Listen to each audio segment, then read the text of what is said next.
that, and we'll wait. We go too far. But, I gotta click that button over there. But people should know. Let's have some transparency here, Ben. You know, you and I have known each other for 23 years. 23 years, right? And Ben is only 27.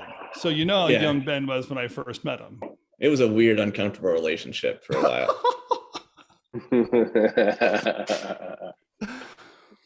Oh, I'm not going to get into the moment where your grandma had to call me to verify it was a legitimate project. Oh, that happened. Right. Yeah, it was 1999 is when I came out to Los Angeles. Yeah, it was, oh my gosh, 1999, for goodness sakes. You were, let's just tell this story real fast, because I always love when people understand there's a personal connection. I'm not just bringing on random people that I don't know, but also people that I think are, one, respected by me, but also respected by others. I want to take some credit for the career you've had. Blame. But there is, I mean, if I recall it right, you were hanging out with my brother in a college dorm, because you were in college and he was in college. Mm-hmm. And my brother said something like, my older brother's in Hollywood, and if you want to work in Hollywood, you should give him a call. And I get this random call from you, or from my brother originally. And you said you wanted to work, and I just said, yeah, come on out. I didn't even interview you or anything. I was head of operations at Imaginary Forces. We could always use another PA.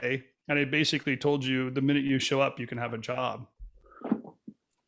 Didn't I just give you an address and you drove to someone's house and slept in their bedroom and came the next morning or something? Yeah, it was basically hanging out with my friend Eric, who's a mutual friend with Ryan, and I had a job lined up in New York, maybe, and he said, "Yeah, I've got a brother in Los Angeles," and I said, "I have a job in Los Angeles," and he said, "Let me call him, see if I can do it." But what's funny is this is the '90s, so first he actually had to call your mom to get your phone number, and then he called you, and he said, "Yeah, my buddy is moving out to Los Angeles, and he have a job," and then he just looked over me and said, "When can you start?" And I said, "July," and he said, "July? Okay." I was like, that was it. So yes, and then I stayed the night at Jenny's house. So I'll take credit for that moment, but what I can't take credit for is really truly how successful you've been kind of in this industry from that moment. You only worked with me for a few years, and then you went off and worked for the Ebling Group for a while. Mm-hmm. And then I think the timing was I left Imaginary Forces, and then you came back and you stayed with IF, I mean, during the Ryan Summers years. So you must have been there for 15 years. Yeah, I started in 99 as a PA, started producing in, smaller projects probably in 2000 in the fall that year, and stayed there through 2003. And then, yes, I went to the Ebling Group, sent me to Rio de Janeiro. Actually, at the time, Nando Costa, who works for Microsoft now, was a creative director down there, and I worked with him for the better part of 2004. And then I worked with Mick back in Playa del Rey. And then in March of 2005, but that wasn't Lobo, right? Were you working with Lobo? Or I worked primarily with Naked, but then I worked with Lobo, and if you remember, Adam Blooming, and then Matt Trageser started up a thing for a period of time called Convert. So I helped launch that for a brief period. But then in March, I went back to Imaginary Forces, initially as head of production, and then it kind of morphed into EP. So I was there 2005 through the summer of 2016 is when I left. So you've been an EP for 17 years. I guess so, yeah. Yeah. Is that right? Well, yeah. Look at Ryan's face. Ryan's face is like, yeah. It's, so the reason why I'm dragging you into this conversation, but I want people to feel comfortable that we know each other, is because you're about ready to attack me. You texted me and said, "You have this all wrong. I'm going to totally humiliate you on your podcast." I was like, "Sure, join me, humiliate me." But I want to make sure people know that we love each other first before you start correcting me and all my errors. Absolute utmost respect and love for Tim. He got me started. For better or for worse. I owe Tim quite a bit for getting me started. But no, I mean, I guess to your point, there's a podcast that you and Joel released a couple of weeks ago. I don't remember exactly when, but that was about budgeting, and I do feel like I have a rather limited skill set in this industry. But one thing that I do feel pretty comfortable with is budgeting. I think And how to someone's speakers or microphones on. I'm like fucking hate doing I'll leave that until but I guess I'll wait.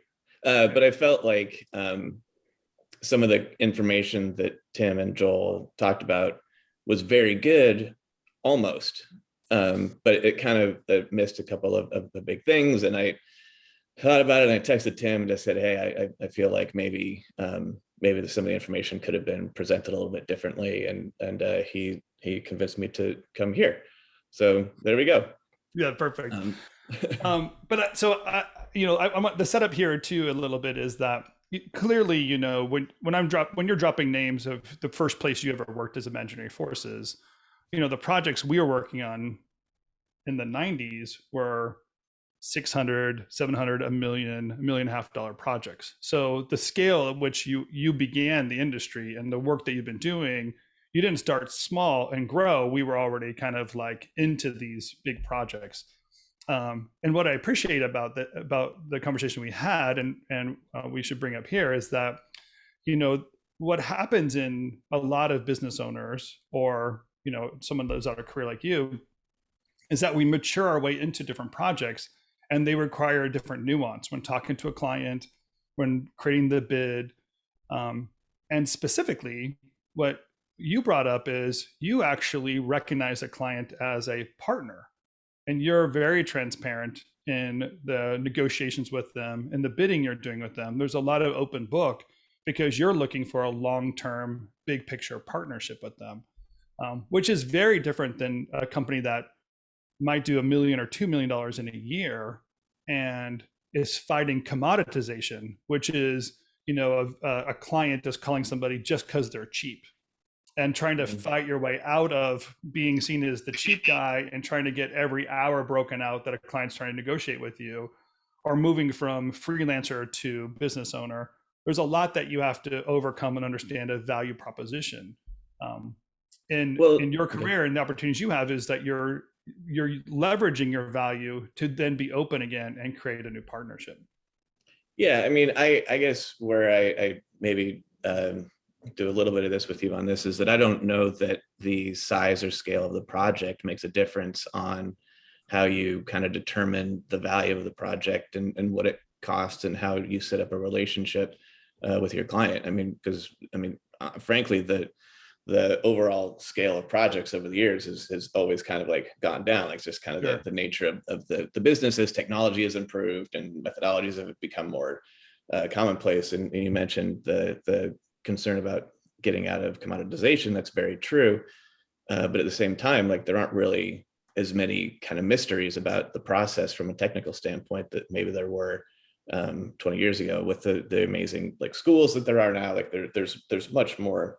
The way you do stuff is really like there are some differences to overall approach, but kind of the fundamentals of it aren't that different. And I guess one of the things, good. I was going to say, so let's set this up a little bit because you're about ready to say it too, but I'll set it up for you. So let's discuss exactly what you're talking about and kind of the economy a lot of us have to function in today, which is there is no mystery in the type of projects that you have going on. There's a lot of tech that tracks, what people's rates are. So there are cost controllers out there that can really take the same project that you're bidding. A cost controller rebuilds the project themselves, and then they can do this comparison. So even if you were trying to create more value or increase a rate in certain categories, the cost controller is going to catch you. So you've kind of mastered a technique that says, hey, because that's true, and because there's nothing really to hide, how do I, my question to you is like, how do you open your books and have that kind of transparency, right, but also not lose whatever leverage you have or whatever value your company creates beyond just being a person that books resources on behalf of a large client? Right. I guess taking a half step back on that point, like I think what you were talking about in your previous thing was the difference between rates, costs, and budget, and how do you differentiate between those three. And if you have a budget, and internally you have rates. Rates are different from costs. Like you need to figure out how much you need to charge for whatever resource or line item there is to make sure that your bottom line business plan can be sustainable. And how that feeds into the budget depends on the project, how long the project scope, the duration, the competitive landscape. So you need to establish, or what I've found with different types of clients say different things, but with advertising in particular, if you create rates that are more than the costs and they're in that line item, then that's not something that is necessarily negotiable. Because wait, say that again. So if you create a rate, which is what the client's going to pay, right, that's greater than what your cost is, which is what you pay your staff or your freelancer. Mm-hmm. It's not negotiable. The rate isn't negotiable. Well, I mean, it can be, but everything's negotiable in a way. Like your rates are your rates, and I think that. So you stick firm to your rates. You create a rate and you stick firm to that rate. I create rates, and it's typically daily. It can be hourly, but it's based off of how we're going to pay for something. And there's more, the most valuable resource is the human resource, right? The talent that is doing the work, but the cost of that resource is more than the money that resource receives. And so you have buy to low, accommodate sell high for is what we say, right? You have to book people, you have to pay people 200 and charge 300 in order to make a profit. So buy low, sell high. Right. And depending on how much staff you have or what your overhead is, like those numbers can be adjusted accordingly. But the other thing to remember, when 4 out of 5 times, if you're engaged in a project, you're not establishing a budget, you're working with a budget. So before we even, like, we work on a budget, or I make a budget before we even are considered for a project. And maybe it's not exact, but it's going to be close, because you have to figure out how long is a project and how many people roughly do you think it will take, or how many people can fit within the combination of the time frame and the budget. And if all of that makes sense, then great, let's go for it and we'll try to get it. And if it doesn't make sense, then you're better off, or in our experience, I feel like we're better off finding another opportunity, because it has to make sense. We talk about the production method, and it sounds like it hasn't changed since back in the day, but really you start with the creative concept and you recognize there's a timeline. So there's a kind of a schedule to it. And then with that schedule breakdown, you can assign the resources needed within that schedule. And that's what that budget form is doing. It's taking the cost rates for you and the time necessary to get the project done. And you get your first budget that you would do internally. It's just a ballpark, but the first thing is I make a calendar and say, here's the delivery date, here's the start date, here's roughly what the phases might be, and roughly how many people might be appropriate for each particular phase. And then you assign numbers to those, and some O's. You have to make room for things that you're not thinking about that will change along the way. And if it all makes sense, then cool. And if it doesn't make sense, then fine. Here's a question we get constantly, right? And we're gonna get the same question today too. So I know we can all kind of do that part of it. That's a pretty familiar exercise for any producer, putting a budget together. When it comes to making the rate, one of the first things people ask us when they first meet us is, can you tell me what the rates are for creative director? They want us to determine, like, have a global idea of like what other people charge for these line items, as if the rate is some sort of market rate that's out there, and they want to know if they're under or over that market rate. I know how I put a rate together and at least kind of get a cost tracking part of it. But I think we both agree that there is a market rate for certain line items. You can't charge $7,000 a day for a creative director in a market that only allows for $1,500 a day as a creative director. That's fair. So there's something that's, regardless of what your cost is, there is a kind of a cap, or at least a margin. There's a threshold you can work within. Yeah. But what you can what you should do. Everything costs as much money as the budget allows, right? Like that's just kind of how much, what's the budget, that's what it's going to cost. And if your approach, you feel like it's like shockingly lean compared to what the ask is, there's a couple of reasons. One, you're probably not thinking it through, but from a budgeting standpoint, yes, you can only charge X amount for certain positions, but there's not a limit on how big or how small your team needs to be. Like that's where the most fluctuation can be and that's an anticipated cost. If you end up submitting a budget and it's been agreed upon and you end up not needing as many resources as you planned for, then that's a win. Like you can either increase your margin, or you can put more money into the project depending on what that expensive creative director wants to do. Okay, I'm going to repeat what you said, because I had this conversation last night with a cost controller. So I was on with a client. We do the splits for our clients, and we have this indirect and direct cost. So working with a cost controller, especially the group we were working with here, they were getting into some nitty gritty details. So I told my client, just put me on the phone with this cost controller. I can untie whatever we've tied together to see if we get to the other side. And to be honest, they were being pretty sneaky. They were asking us everything except for what our profit margin was, but they could easily calculate the profit margin when they asked us all of these questions. And so I was really working with this cost controller to explain, I'm not going to give you that. Like there is a margin, there's a gap between what we're telling you and what it's going to cost us. And that's, if we do well, we get to keep it. It's more profit. And then if we do poorly, it becomes less profit. But there's a value to the project and what we're going to put there. And he agreed with me. He kind of said, no, I understand that's what we're all kind of up against. But he said these one words, he goes, but when it comes down to it, you're really just a person coordinating our resources for us. And I almost wanted to throw up in my mouth, because I was like, if that's why you're in procurement and not a producer from the creative side, because that's such a poor view of what we actually give that client. Our vision, our purpose, our creative ideas are what create the value. Besides, I know how to book people on your behalf, and therefore what it costs me, you just give me a small margin to it.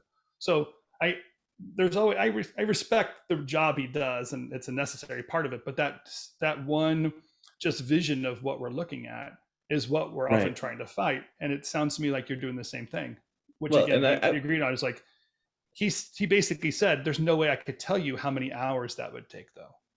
So even though he could tell me what a going rate was, he couldn't determine if it was 96 hours or 120 hours. He wouldn't know that.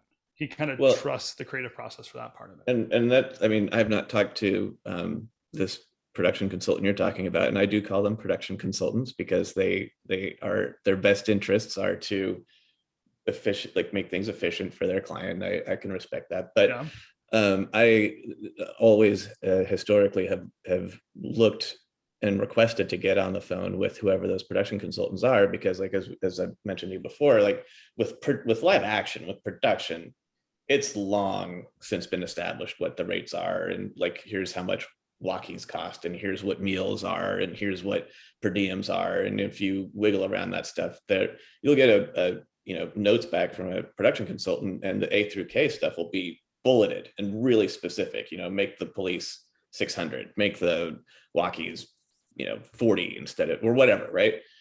But I think I've told you, when I remember getting feedback from the same consultant who was giving us feedback on the production, but also on the post, and like the production notes were so specific, and then on the post it said compositing feels high, and it's there's a feeling, right? Like it's an emotional response to a number, right or wrong.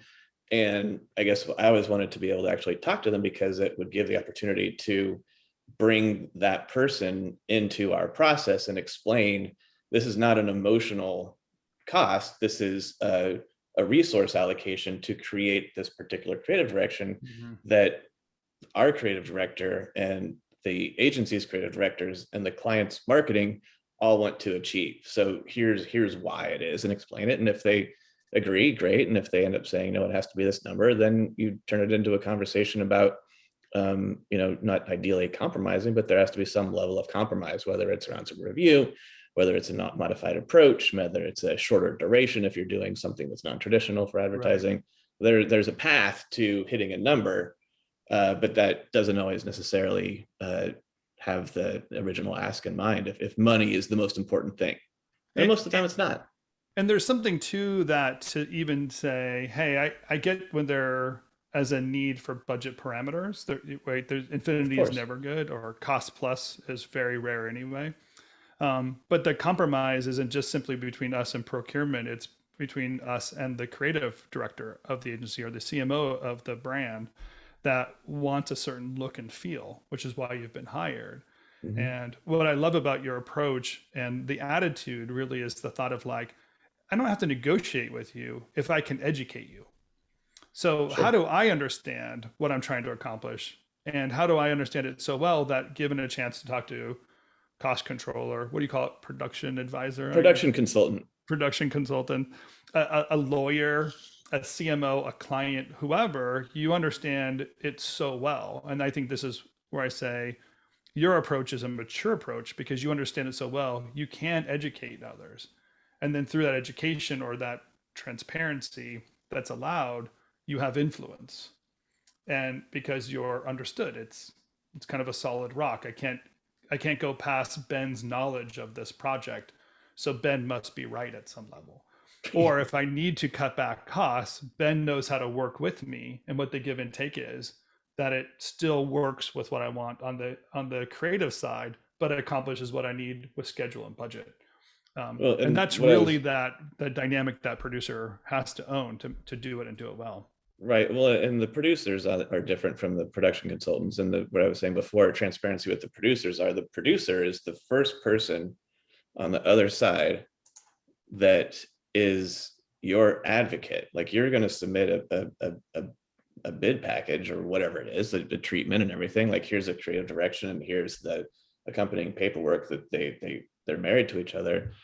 The producer is ultimately the person who's going to have to sell you through to whoever needs to be sold through. And if they are aligned with you and understand what your process is and what's included and what's not included and why, then they're going to help you. And then if things, if you're unambiguous with what's, the resource allocation on a process, if things change, which they do, then you're in a position of strength to have a conversation with your advocate to help explain why we either need to course correct financially or course correct creatively or course correct from a schedule standpoint to make it continue to work for the unit, right? Like your partners.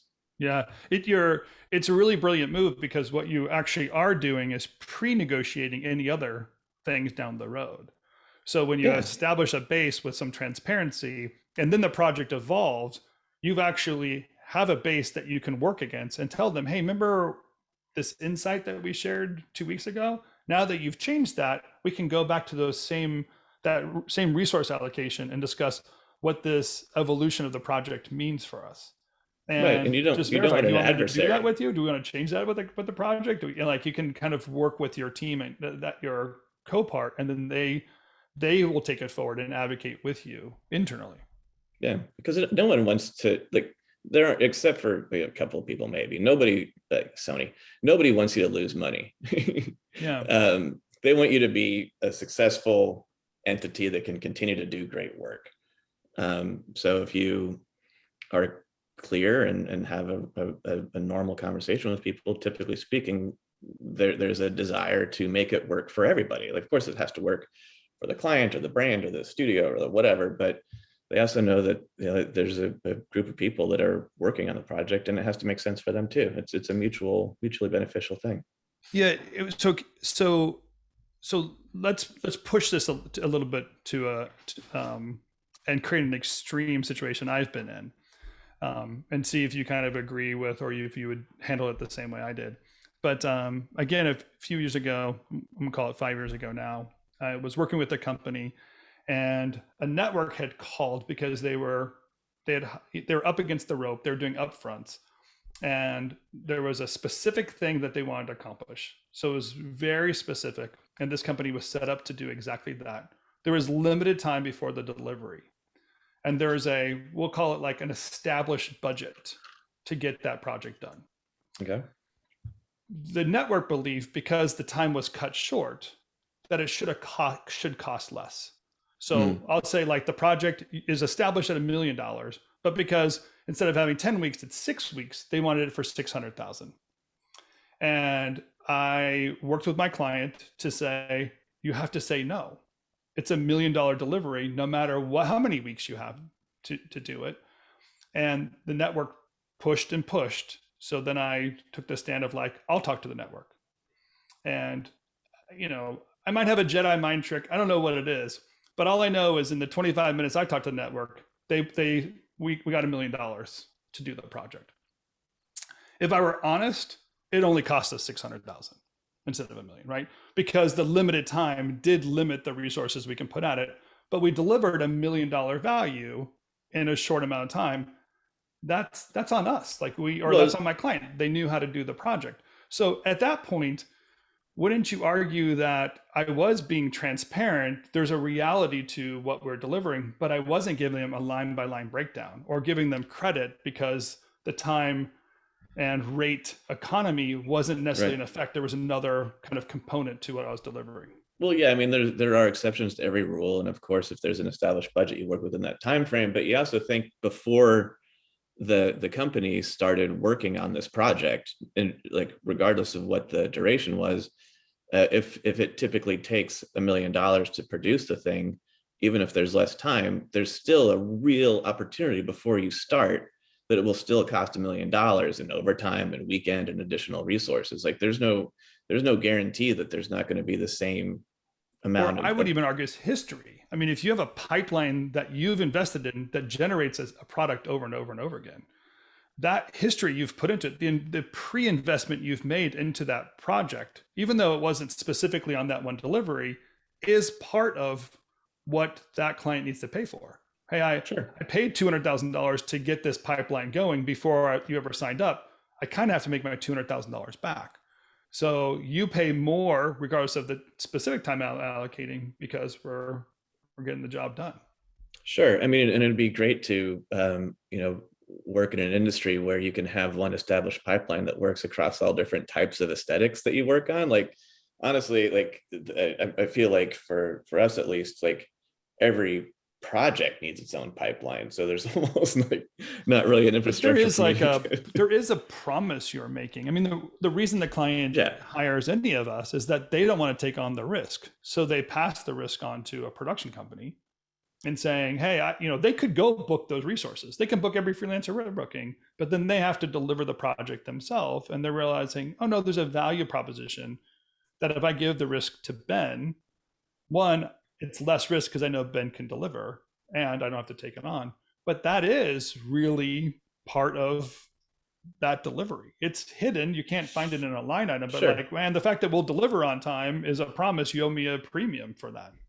Sure. I mean, from a logistics and timing standpoint, and I don't disagree with that, but where I would counter that just a little bit is that what is a difference between our studio and them doing something in-house is our creative director and our visual effects supervisor. And they're like, that's the value proposition. And no matter where you are, there's tons of like great creative people out there, and they all have their unique perspective and point of view.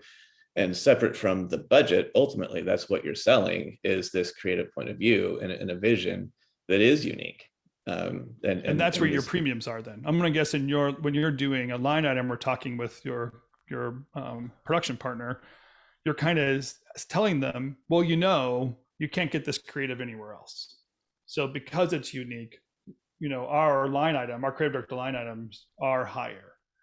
Our EP line items are greater because I always deliver on time, on budget. Whatever those extra values are in your cost calculation that you're putting internally, there's a premium on some line items because of the expertise that you're putting out there. And I think that's what we're always trying to reconcile as business owners and EPs and head of productions that have to put these bids together. when are you leveraging something that is Well, experience more than, just my man hours that I'm putting well, and in? if you're going to be totally honest about stuff, like I said before, like most of your projects have a predetermined budget allocation that you're working within. Maybe you go out a little bit, maybe a little bit under. It depends on who the client is, the region that it's coming from, how close you have to be to that, how much wiggle room you might have, how much upward flexibility or downward reality there is. So we can't determine the actual dollar amount, because that's predetermined when they give you a flat project. Well, I guess what I'm saying is in this creative industry where, so much is, there's a financial component to things, but there's also a portfolio component. The biggest area of fluctuation in a project is how much time principals are going to log against a project versus being in a situation where you need to basically pull that compensation away and redirect it towards compositors or lighting or editors or whatever that role is. So out of that kind of time frame, you definitely want to allocate some money for some allocation for supervision. But being realistic, that piece of the pie gets stolen from more than anything else. So yes, when there's the opportunity to charge for our time, we take it. But if depending on the project, and those are all considerations, right? Like how much, where's the passion in the project? Where's the financial lines? Where's you kind of have to make those decisions. But you literally could not have set me up better for me pitching the producer masterclass we do at RevThink. Because that is exactly what you just said. There is the discovery of why we have a thing called the factors method, where we divide up the costs, direct and indirect. And then we recognize, even though there's a set budget, we still have control over the type of resources and the amount of time a certain line item is put against the project. And that internal mechanism that you can control using those splits, you can actually always get profit, right? And so if I would say, how do you make any budget work? You kind of have to know what your leverage points are inside the business. So you could, on a bid, tell the client, Ben is working for 7 days. In reality, Ben doesn't put that project anywhere on a timesheet. We just know that line item for Ben is the expertise that they're paying for on a bid line. But the way we're cost controlling it in-house is, I'm only really cost controlling editors, animators, color correcting, and some of this overhead items or the indirect items are part of a bigger cushion. So there is, I think when you've been around these numbers as long as you have, you recognize where that push and pull is, and the story you're telling to the client, because that's what you're also doing, is giving them a promise and telling them a story, giving them some confidence. All of that stuff are the intangibles that we wrap around these bids that make them more and more successful for the company, have the client feel even better about giving you more money, because they're like, wow, this is the best dollars we ever spent. We're giving it to the right people. And then, gain profit or security, or I don't know, like some internal control because of it. Dude, we're at 34 minutes after the hour, and we usually try to keep this at 30 minutes. Sorry, everybody. So can I just tell you again, thank you so much for trusting me and allowing me to talk to you about this. Of course. I have a saying, we exist so that you can thrive in business, life, and career. And you specifically, I can say, we've done business, life, and career together. So you're one of my testimonies that I actually do care, and I do love this part of it. And that's the primary reason I exist. So thanks for being a good friend as well. I appreciate you. Thank you, Tim. All of you, thank you for listening in and having this run a little bit longer. If you do have questions, you can always reach out to one of us. Ben's information is somewhere on the internet, so feel free, hit him up. He might or might not answer you, but you can hit up. Also, inside of Rev Community, we'll repost this stuff. And today we simulcasted in Rev Community. So if you're watching inside of Rev Community in the simulcast, I hope it worked. But we're trying this new platform around as well. Ben, we're going to have you back soon. Ryan Summers gives you all of his love, I'm sure, too. It's probably good for him to see your face. And take care of yourself. And until next week, we'll see you later. Bye.